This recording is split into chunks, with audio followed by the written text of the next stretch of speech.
evening's, as we begin this evening's discussions and talks. And patience is listed as a virtue. And why do you want to cultivate patience in your life? Because the opposite of patience is frustration and often annoyance. These are emotions you can actually do without because they make you unhappy. You are impatient, meaning not patient. When you have patience, you demonstrate faith. Faith that you know that things will turn out just fine. And so, by cultivating patience in your life, you become more tolerant of other people. You are more tolerant of other people's mistakes. You begin to know that things will be okay, that they will turn out correctly in the end. It just takes some time. And time, while you may seem that you do not have limitless time, time is relative. When you have many things to do, time seems to fly by quickly. Your mind is engaged, your body is engaged. Probably every part of you is engaged with many tasks, and the list of tasks in your life, which may grow longer and longer. And this can make patience difficult, because patience is the ability to wait until someone else or something else completes the task that is necessary. In this day and age that you are in, where you use computers, they are relatively fast compared to the way they used to be, but they are relatively slow compared to how fast your mind works. You have far more processing power than most of the computers that people use today. And while it seems like the computer can do marvelous things, but so can your brain.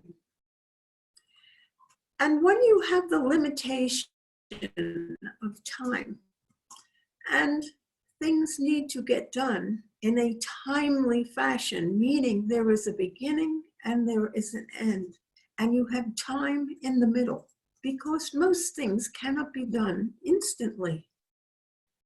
They need to take time to manifest.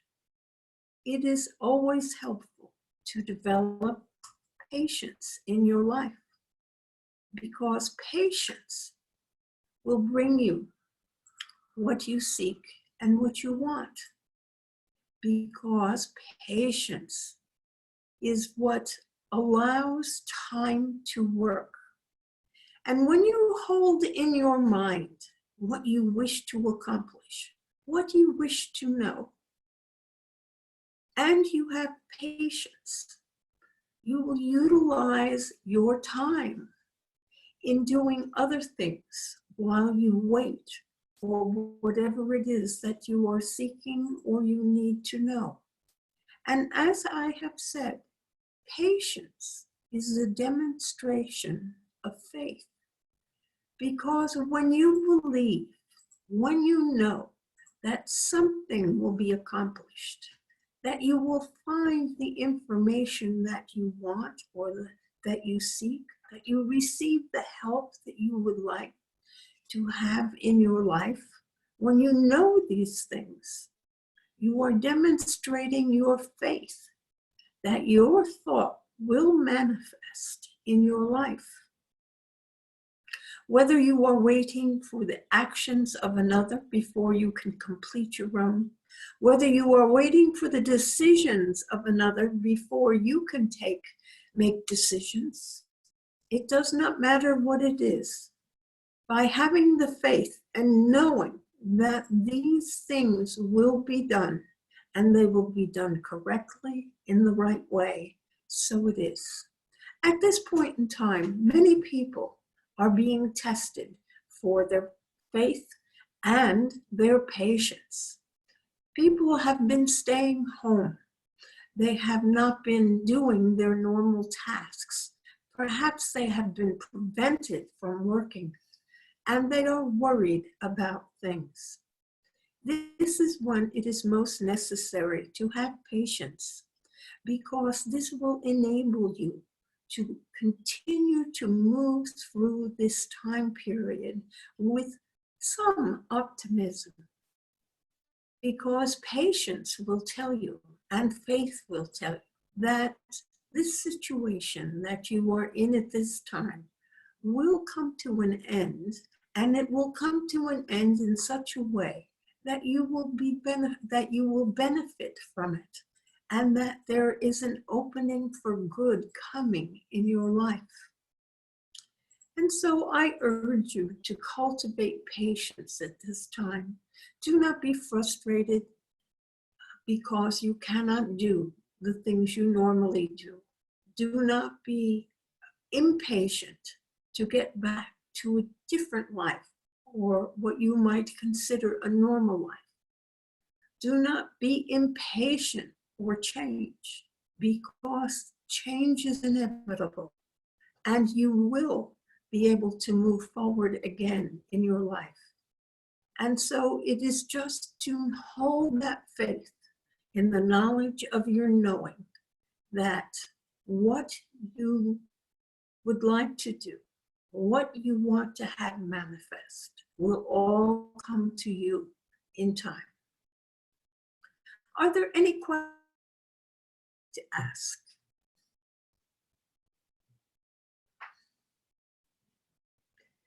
Patience is so important because I missed some of the talk because I was doing some of this. Patience is important because it actually makes your life easier. Is it a form of surrender? That is an interesting question. In a sense, the surrender is a form of patience. For when you surrender to the situation that is going on, you are being patient with the situation.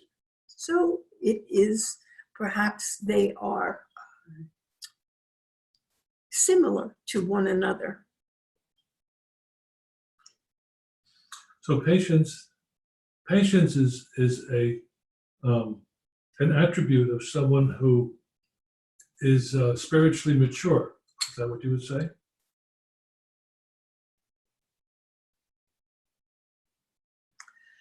A spiritually mature person would tend to be more patient in his life. He should have, or she should have, perhaps developed a certain level of patience, because there is a lack of frustration when there is patience.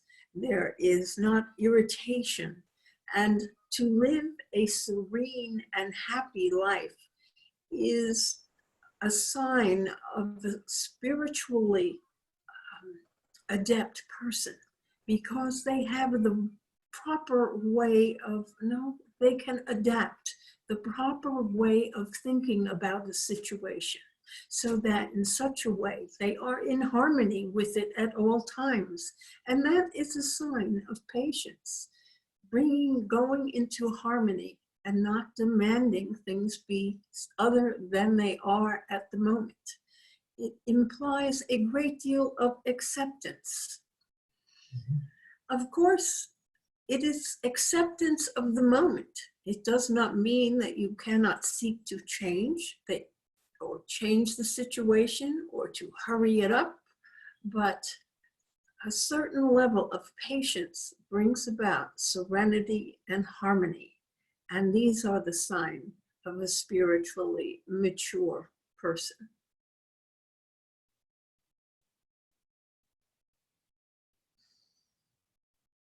When you know that all is well, that all will turn out perfectly, you are in harmony with the way things are. And this brings you great peace of mind,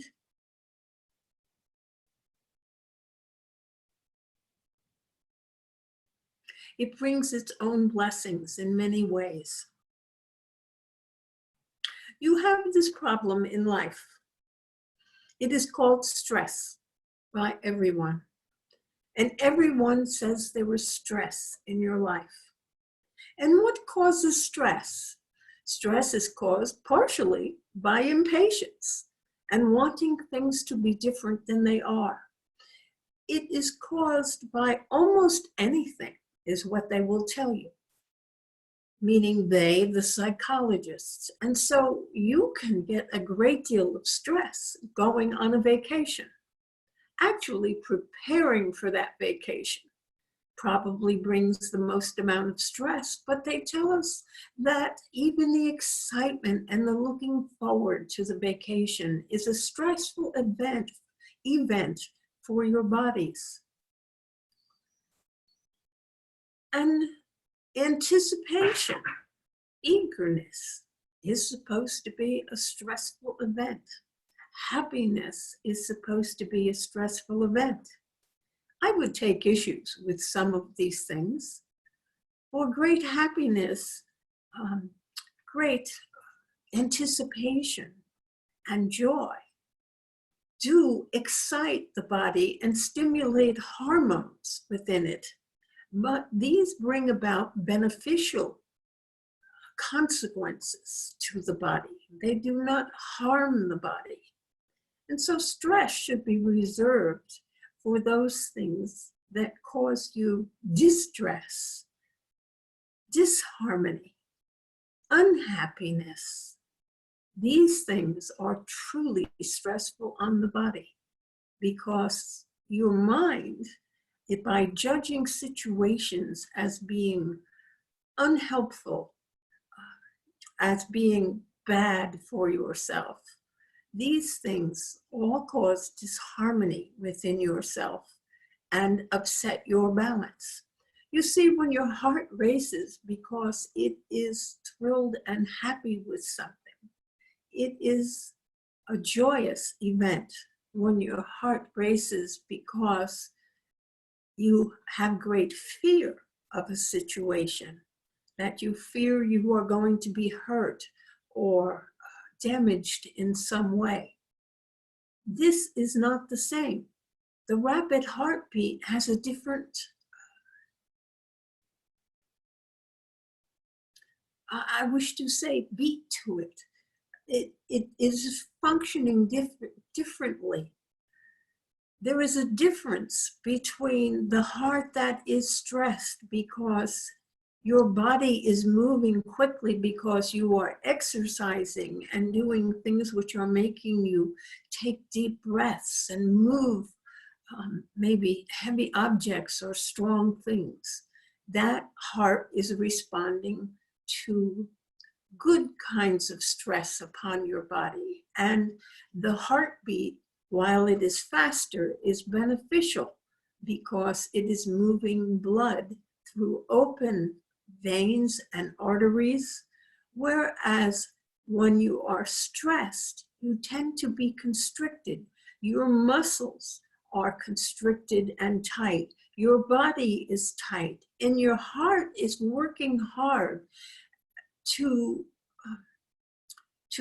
propel the blood through all your vessels to reach all of your muscles and every part of your body, which is not receiving it well because everything is tense. If you take a wet rag, a washcloth, and you wet it, it holds a certain amount of water. If you begin to wrap it tightly, the water squeezes out. Now, this is similar to what is happening when your muscles and all your body is tensed up. When you are relaxed and you are happy, there is plenty of room in all the blood vessels and in the muscles to absorb the nutrients from the blood, the oxygen from the blood. Everything transfers easily. When your muscles are tense, the blood supply cannot get through to them as easily as it does when they are fully dilated. So stress brings about physical problems in your body. And even though the heart is beating fast and beating hard, it is not being successful. And this lack of success has an effect on the rest of the body because the rest of the body is so tense that it cannot receive all the nutrients from the blood. It is difficult to explain, and perhaps the medical profession would not even agree with me on what is happening, but there are totally different responses within the body, and what is good for you when you are happy and healthy, and what is good for you when you are upset and you are tense and you are worried. So to adopt patience and the attitude that you will, everything will turn out fine in the end, that it will all work itself out given enough time, and to allow that time to elapse, always taking actions, always thinking about how to solve the problem or to change things without impatience, but with the sure knowledge that you will be successful. You will be successful. Are there any other questions? Well, I have one and Barbara has one. Barbara Harding. One question, Ramkar. Mahesh has one. Okay, go ahead, Mahesh. I understand they say the right spiritual practice is just to be. Can you elaborate on the term just be, what it means to be just be? And there are other terms, it says surrender, non-volitional living, or living in the present moment. Are these all the same term or the different terms? Is it all the same term or different term? Yes, all the different terms that you have said. To be in the moment, to Surrender. To what? Surrender. Surrender to the situation, to accept. And the non-volitional living. Non-volitional living. Volitional, VOLITIONAL, non-volitional. Oh, volitional, yes. Yes. And volitional. So, yes. So all these terms are the same terms as just be. And in that case, can you please elaborate on the term? Sure. They are the same terms. These terms all mean the same thing in general. Just as I have been speaking about patience, when we are speaking to be in the moment, to accept the moment, is to be aware of what is going on. To be living a volitional life, that is saying that you are ready to head in a certain direction, in a certain way. So there are very subtle differences from all these things, but they generally have the same result, if you understand what I am trying to say. When you are accepting of what is happening in the moment, when you are peaceful in your countenance, there is no stress in your life, and you are in harmony with everything that is happening in the earth, in the world, in your world specifically, what is going on. And when you are in harmony, that means to say that you are accepting things they are as they are, without wishing that there need to be changes, without feeling threatened by what is going on in the moment, by perhaps even being happy, but at least being just accepting of things are as they are, without seeking differences, then you are at peace. You have patience, Is it volitional? I do not believe that would be the word that you would say at this time, with just being in harmony. But these are all traits of the spiritually adept person. Because when you are spiritually adept, you have the ability to find an internal peace with everything the way it is. You will not lose your temper or get angry. What is the source of anger? What is the source of losing your temper? It is a judgment that you make which says this is not as it should be. And it makes you angry. That is the response that you are feeling. It is in some ways a learned response, a defensive response that you learned somewhere along your growing up years. And as a result, people use anger as a defense. Now, if you are spiritually adept and you are in harmony with things as they are, you have no reason to have a defense of anger. Because anger implies you are not at harmony with the way things are. You are not, you may be in the moment, but your moment consists of anger. So I guess I really have to change what I started out to say. The things that you are saying and asking me about all have slightly different influences or innuendos in your life. They are shades of gray, so to speak. They are similar but dissimilar. When they are telling you to be in the moment, this, of course, is a spiritual practice.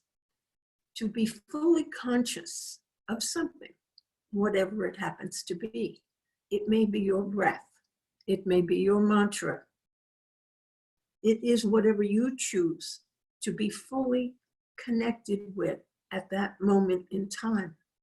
And it could be just what is going on around you in nature. It could be traffic noises. It could be anything, but you are aware of them and you are focused upon them to the exclusion of other things. And you begin to notice subtle differences, perhaps in the machines that are engaged in traffic. If you are seeing, you are looking at colors, you are looking at many different things. You're observing what is there, and you are not spending time inside your mind. You are not thinking of something else. You are thinking about this point in time, this now, and what are you doing? Now, you can just, when it is a spiritual practice and you are sitting down to meditate and you choose to be in the now, you of course are meditating on some simple thing, such as your breath or your mantra. But you can be just as much in the now when you are doing dishes, cooking supper, mowing the lawn, cleaning house, doing anything, even bookkeeping, doing your checkbook, any kind of learning or labor. When that is the one thing that you are doing in that moment, and you are fully present in what you are doing, you are totally in the now. And it is just as beneficial to yourself as anything else. So, you spoke of volition. I asked you about the non-volition, non-volitional living. Oh, non-volition. Yes, In please. other words, you are saying, when you are saying non-volition, you are saying that you do not strive. Is that not correct? Yes, please. Yes. The And difference so, between the just be and the non-volitional living and the surrender and the present moment. Is there any difference between these four terms? May I repeat the question? I understand the question. I am considering non-volition and surrender. These are subtle things that you are speaking of, because in many cases you are talking about the condition of your mind and your being and your living before you enter into this. In other words, when you are living the non-volition life, it is assumed that you have started out with a direction in mind and goals that you wish to achieve. And I think the reason someone has said non-volition and put that forward as a spiritual practice is because many people, in seeking to reach goals, become so engrossed in that project. It is easy for them to lose serenity and peacefulness because they become driven by their goals. So the person who says that you should practice non-volition is saying the same thing as actually the person who is saying that you should be in the moment and that you should surrender to whatever is happening. In a sense, they are all a releasing of your judgments and your ideas that you may hold concerning what you should be doing in life. So they are eliminating the word should from your vocabulary, because if you are living a non-volition life, you are not making judgments, you are not seeking to achieve. Are these more spiritual than other things? That is a question that you may ask yourself. So is living in this way, is this any better than just being in harmony and joy and peace and finding contentment in everything that is happening in your life? To love your family, to love what you are doing, to contribute to the world in whatever way that you can? Is it more spiritual to do nothing? Or is it more spiritual to contribute, to love, to be helpful? I would ask you to consider that. It is almost your decision on how you wish to achieve peace and harmony in your life. When you achieve it, when you are always happy, no matter what is happening, or reasonably happy. Let us say when you do not cause yourself unhappiness by your thoughts and your responses to situation, then I would say, then you are more spiritually adept than the person who continually causes themselves by unhappiness through their impatience and their desire to have things differently than they are. You decided to incarnate into this life to create the best life possible for yourself. This shows your spirituality and how adept you are when you look at your life and you can say, I have done well.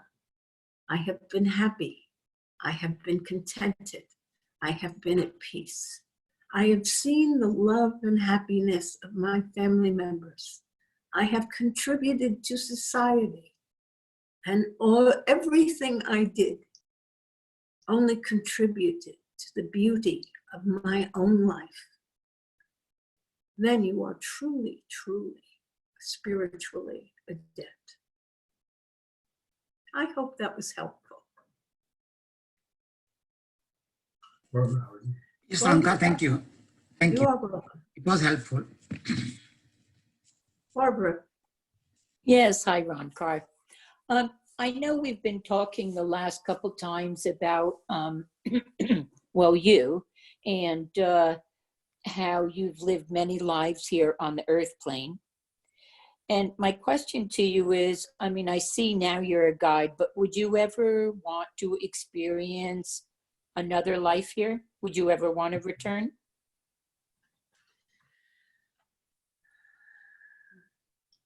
That question has many dimensions to it, because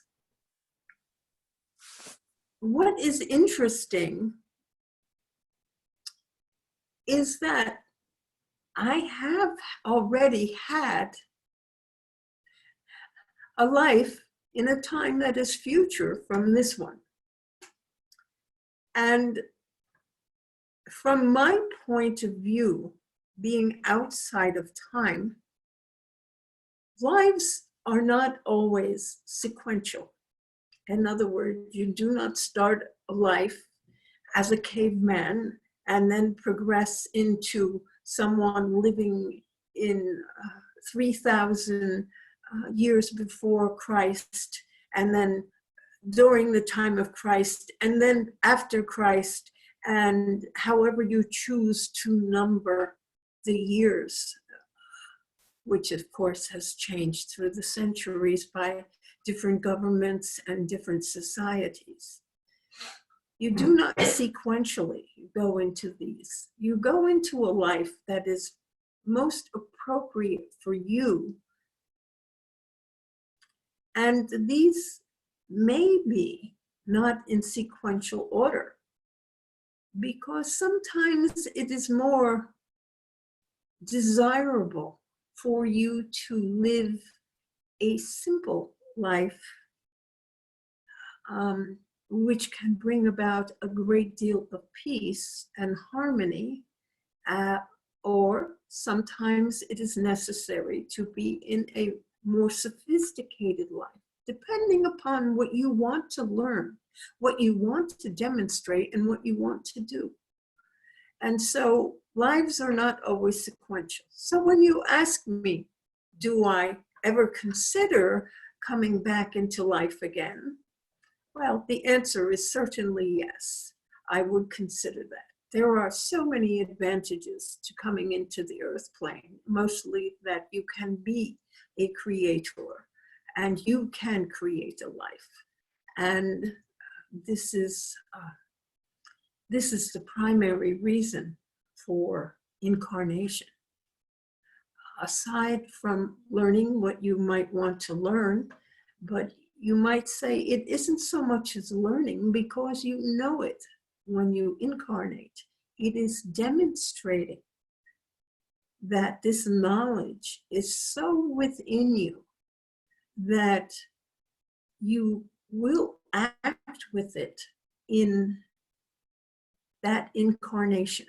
It will not be masked by the circumstances. It will continue to be manifested through your words and actions, that you are adept at whatever it is that you are demonstrating in that lifetime. I thought maybe because you're a guide, you learned everything you needed to learn from this plane. Perhaps I have learned.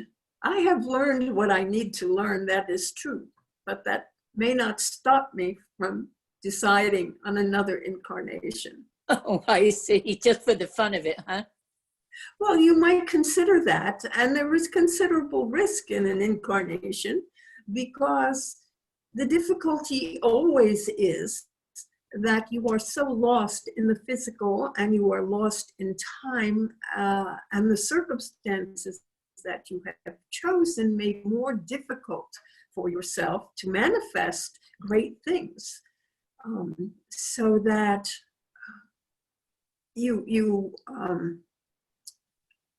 well, as I have said, the ability to create in a life is a wonderful challenge. It is like playing chess.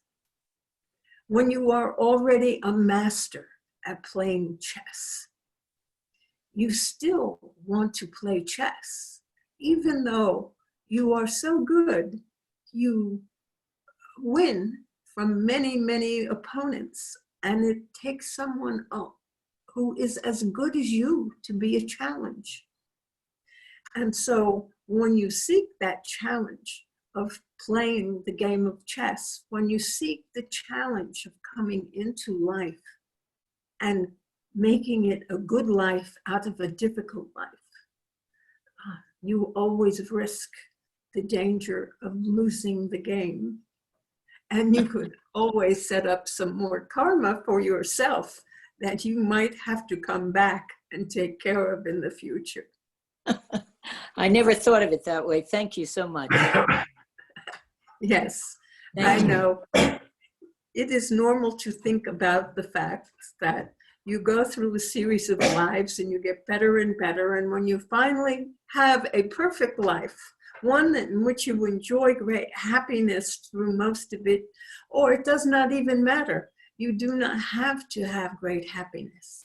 But before you pass on, and you make the transition back to spirit, you realize that it has been a good life with many challenges, but you have enjoyed it well. That is a good life. But as I have said, it is a challenge in all lives. Every time you incarnate, there is a challenge, even when you know what is best when you incarnate. Well, that's very comforting. Thank you. I have a question along that same line.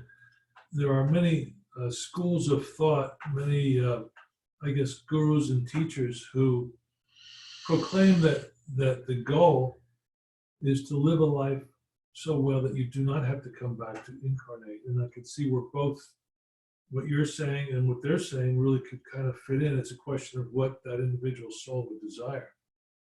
Would that be the correct interpretation of that? Yes, that is the correct interpretation. For someone, so let's take someone like Jesus, who is an ascended master and has accomplished perfection on many levels, I'm sure. Would he consider an incarnation? I know you can't answer that, but is that a possibility? Of course it is. And Jesus came to earth, incarnated, for the purpose of helping and guiding so many ascended masters, as you have used the term, many people who have achieved great successful lives often come back as teachers and demonstrators of great power and great success in the future. They choose to teach and demonstrate what it is possible to attain. So, well, I know you probably can't answer this either exactly, but on balance, I mean, once you've achieved that state where I guess you call it liberation, I mean, that's the technical term that many Yes, I am aware. scriptures would use. Do most souls just enjoy liberation at that point in time and not come back? Or I know it's an individual thing, but I'm trying to get a picture of percentages here. Are we talking 10% or 50%?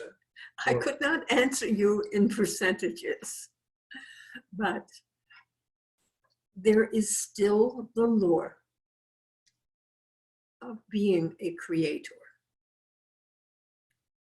You might say, and it is generally proclaimed in this way, that man is made in the image of God. What is God's greatest attribute?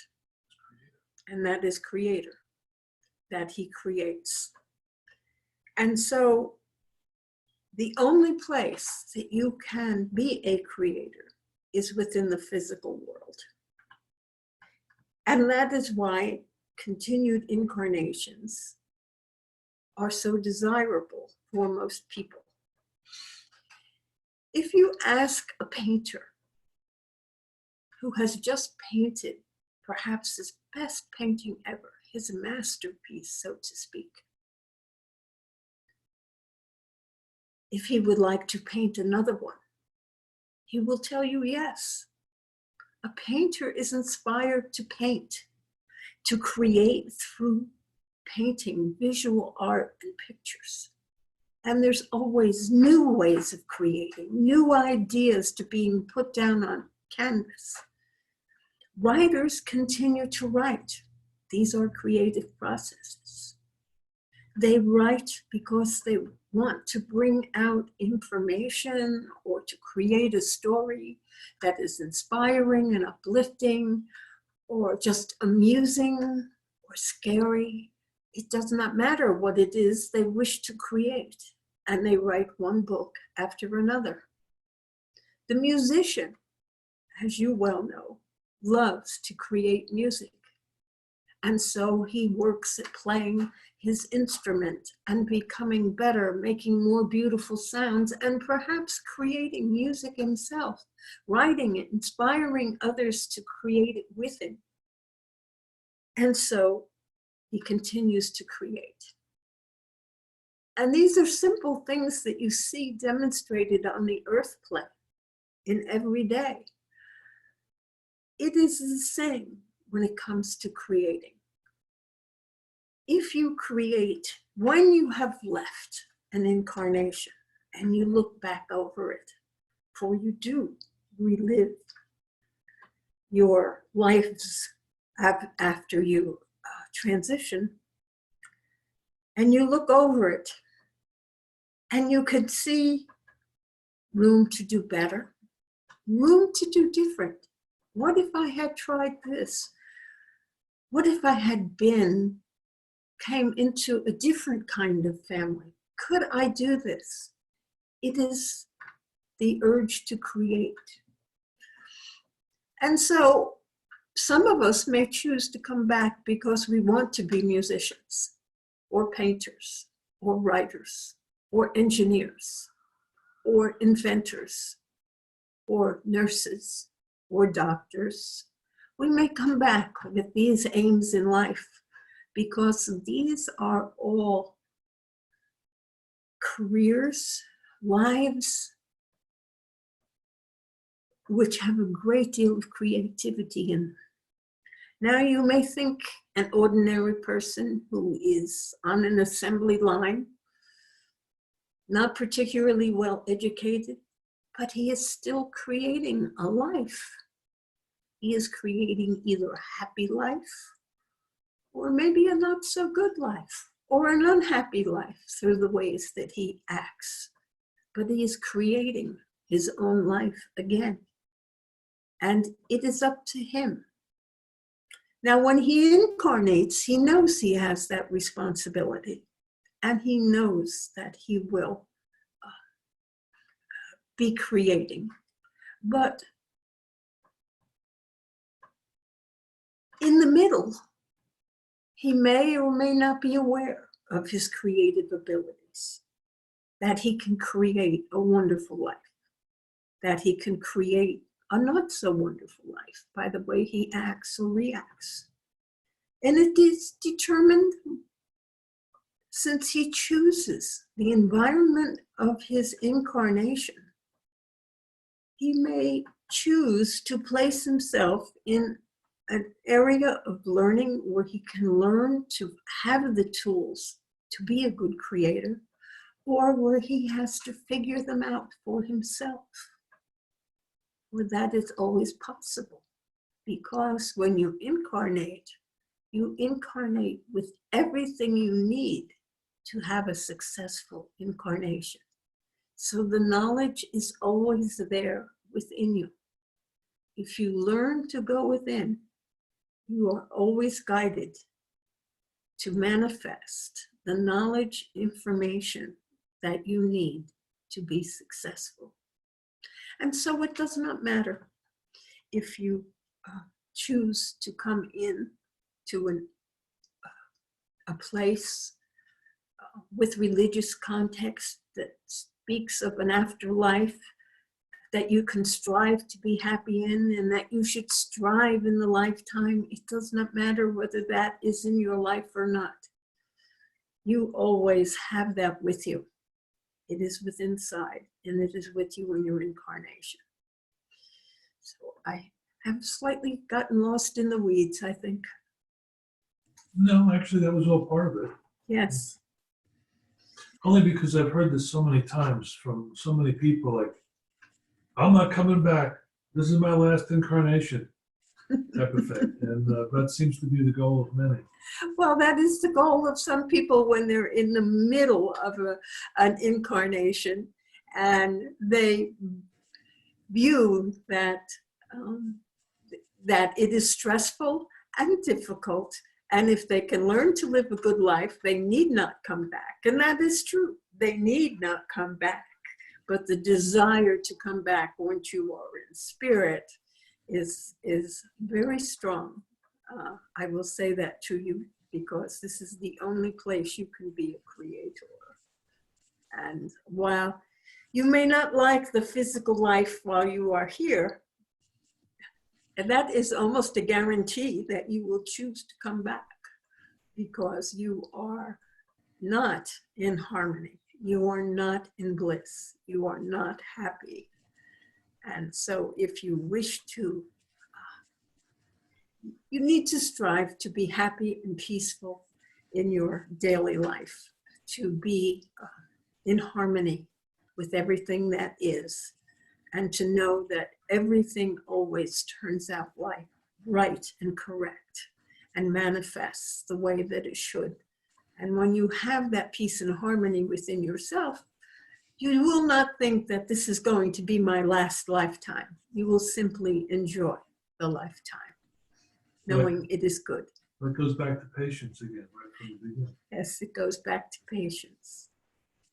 Ranka, may I ask the follow-up question here? Of course.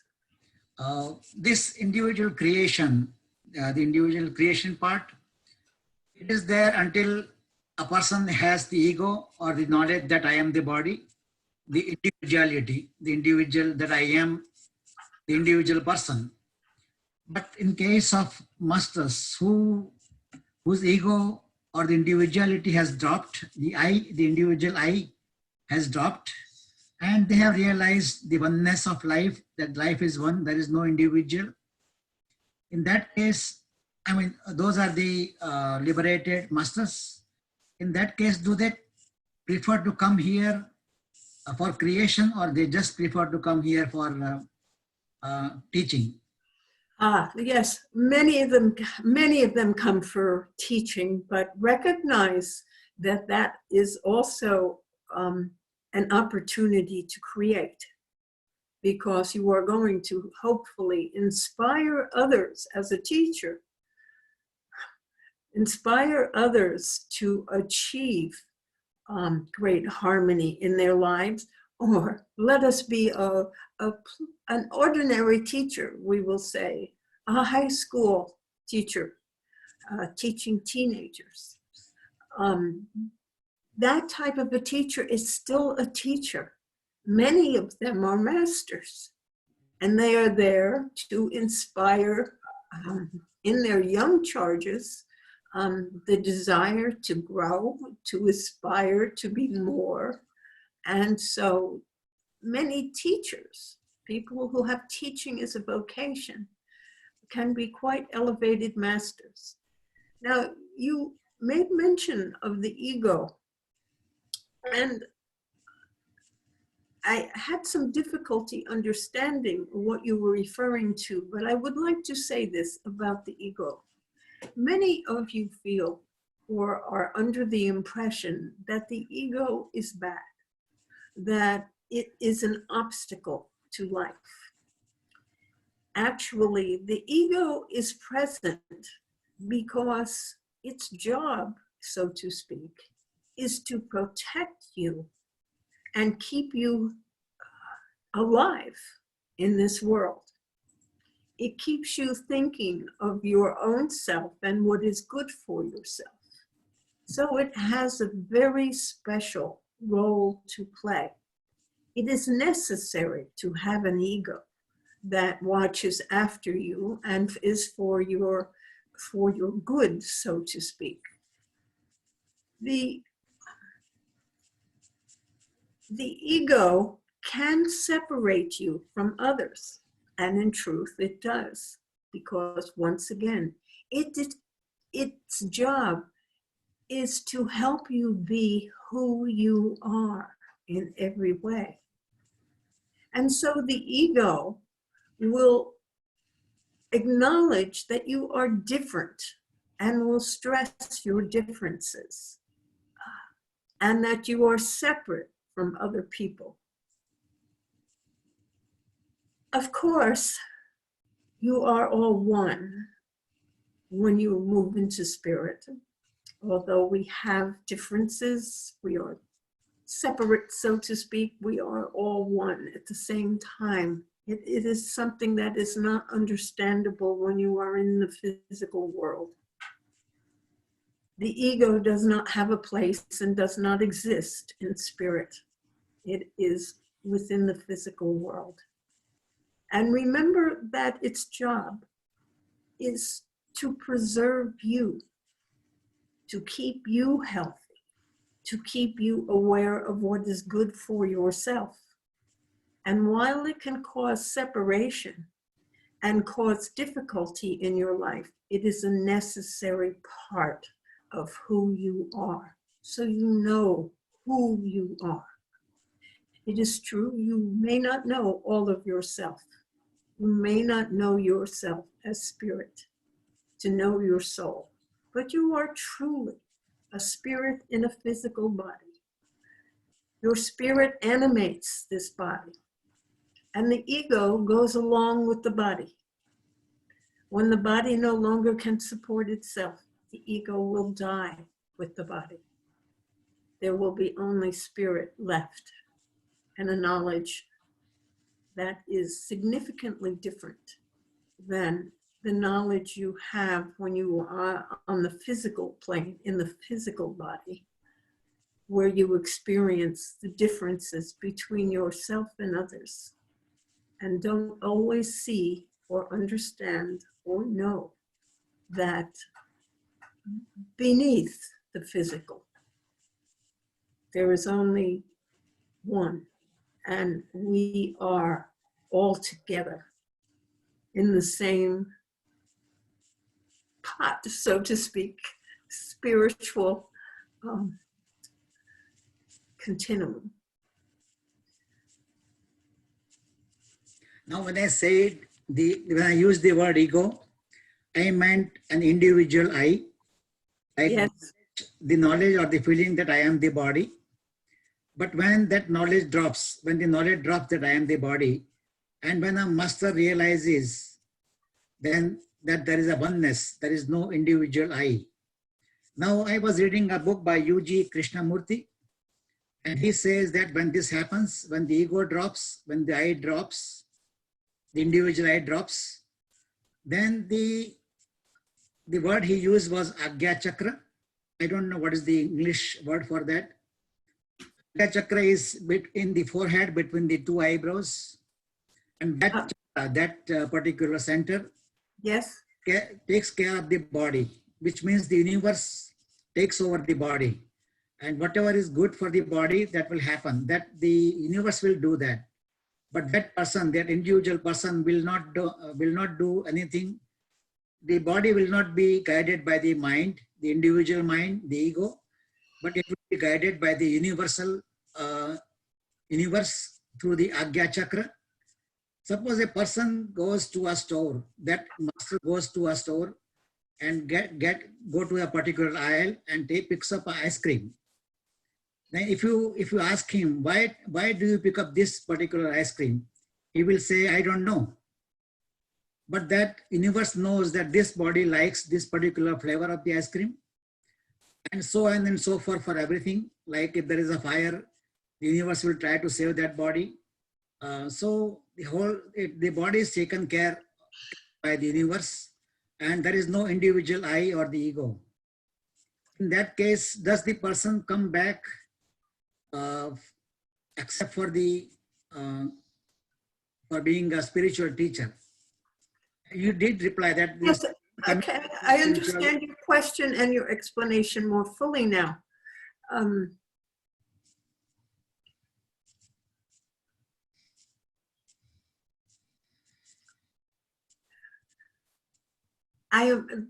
Let me consider just a moment, please.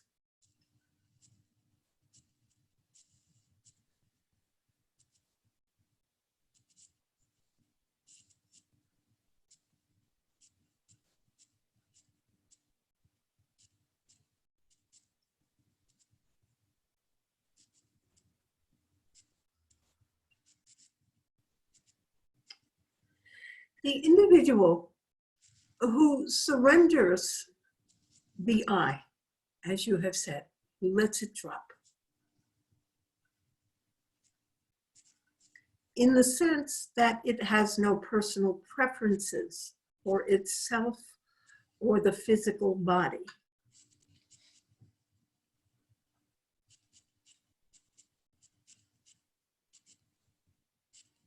While that can be seen in certain spiritual practices as being a superior individual, that person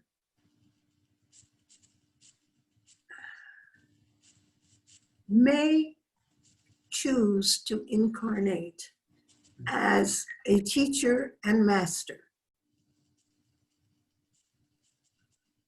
But I do not believe that the person who individually loses that ego or himself is necessarily a more spiritually elevated individual. I do know and understand in some religious systems and ways of thinking, that is an individual who has achieved a total awareness of himself as one with all. And this may be true, but these people would not be very active in the world if they reach this level of thinking and being. They are withdrawing from the world. And people might label them as being mentally ill, catatonic, if you will, for they would be individuals with no individual personality for themselves. Is that something to be striven for, is the question. Does that mean that individual is a superior individual? Or is that person merely no longer taking care of himself and uninterested in the world around him? I cannot answer that question for you, but I would say that an individual who decided that he was no longer interested in being on the earth plane had not necessarily achieved a level of spiritual superiority, that there was something that was missing from him in his physical life. And it is fine to think that that person is really superior, if you wish. As to whether he would choose not to come back in a regular form or to only come back as a teacher, I could not answer that question either. For I am not certain that there is any awareness of anyone who has achieved that particular level of being, who in the physical world, who was well and healthy. It is often far more difficult, far more challenging to have total peace and harmony while being more active in the world than withdrawing to such a point that they chose to have no personal preferences. And as you put it, the universe was making their preferences for them. They would not know why they did anything. I do not know that this is an ideal place to be perfectly honest with you. And I cannot say that anyone has ever achieved that level of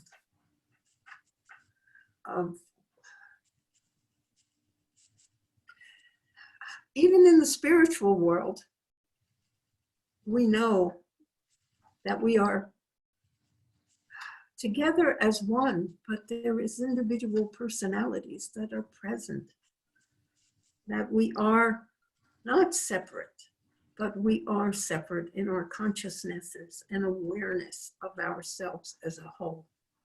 We do not fold ourselves into the universe or into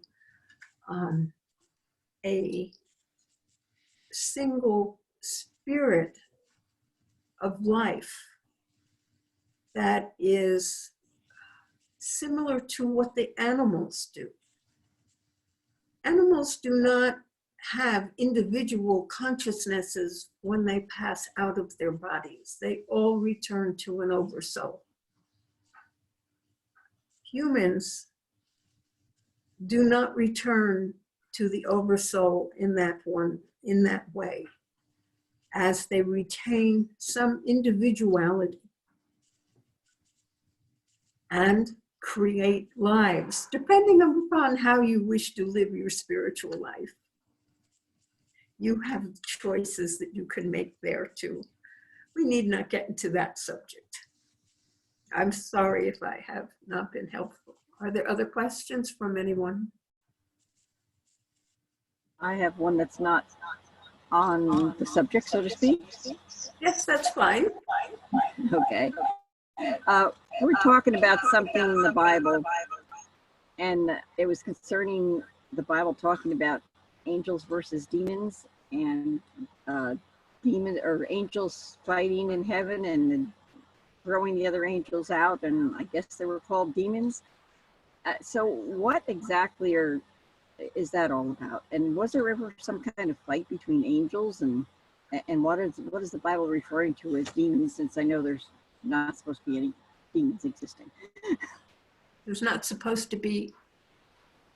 I missed the end of your question. It didn't come through clearly. I said I don't believe there's supposed to be any demons in existence. So what is the Bible referring to when they talk about demons? You must remember, there is too much echoes. I don't know. You must remember that the Bible is written by men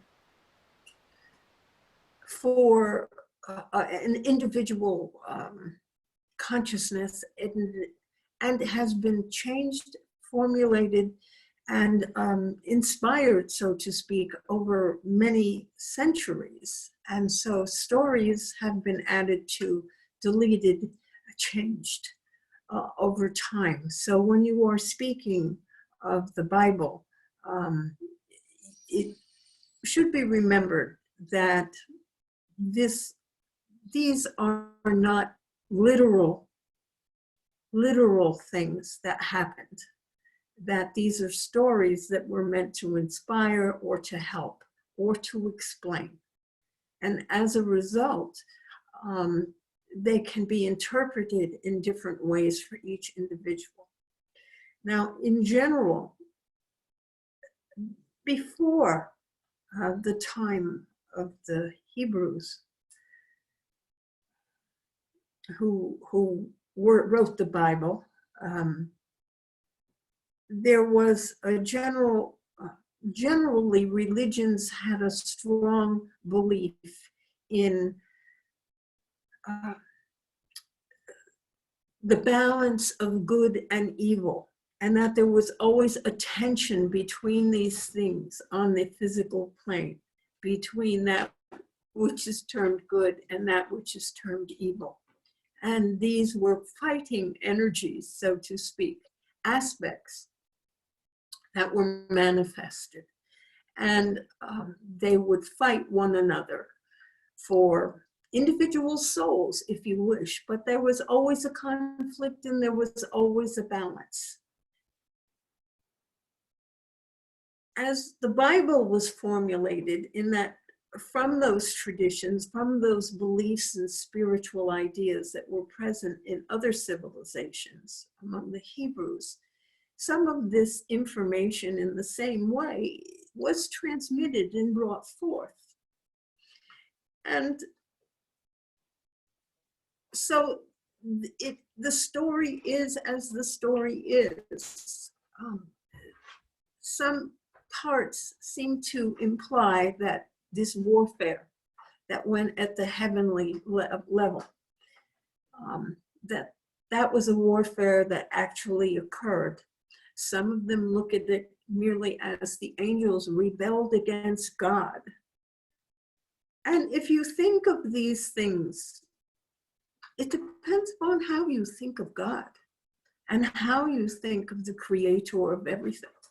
And whether you think that perhaps God could create from himself and everything came forth from himself.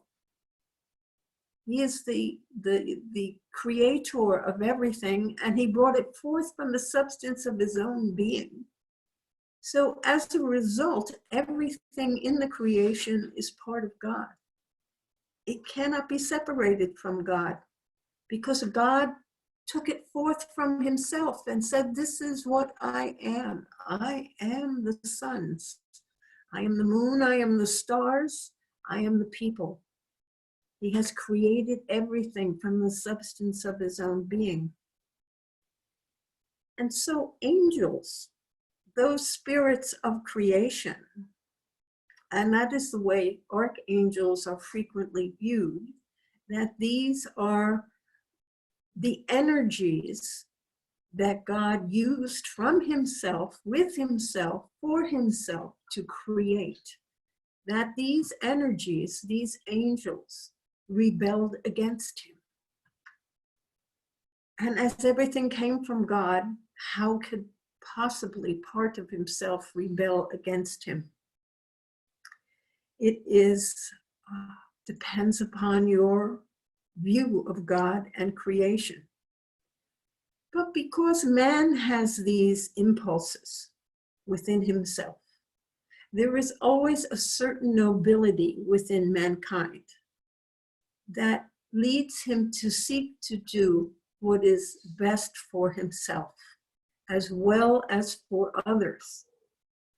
For he knows his best interest is always found when other people's interests are served as well. But there is always that conflict, or often that conflict, in which man does not wish to share with others. He wants to experience the full benefits of his own actions. And so there is a bit of selfishness, meaning he only wants to think of himself. He doesn't carry through to know that what is best for himself also implies that others are well taken care of. And so they are blessed with that when you are happy, when you are well, when you are successful, your happiness, your being well, and your success depends upon others supporting you. So therefore, you must be kind and good to them so that they will continue to support you back. People do not love people who do not treat them well. They begin to dislike them. So that you treat people well, so that you are well yourself, and they support you. It is very complicated in some ways, but it is very simple at the same time. And so man has these desires within himself, some of which are very noble, to be good to others, to be generous, to be loving. And he has the other ones where he wants to keep to himself and only wants to enjoy them himself, and maybe does not want to share. And this fight goes on for many men and many people. I enjoy the work of my hands, my mind, what I create, and I want to enjoy the fullness of it. And if you take some of it from me, I will feel like I have less. instead of realizing there's always more than enough to go around and everyone can have everything. So at any rate, recognizing this, you can see how within man himself, there is the idea of good angels and bad angels. I have good motives and I want to do good things, and then there are things that I want to do which some people say are bad for me or not good, and I shouldn't be doing. The rules and regulations of life. Man fights his own, creates his own, but they are present. And so this is reflected in the books that he's, whether they be such as the Bible or other religious books, such as the Quran, or the Bhagavad Gita, or anything else. We recognize that there is a duality within mankind, that he sometimes fights within himself. That duality comes from being dual ourselves, that we are spirit as well as physical beings.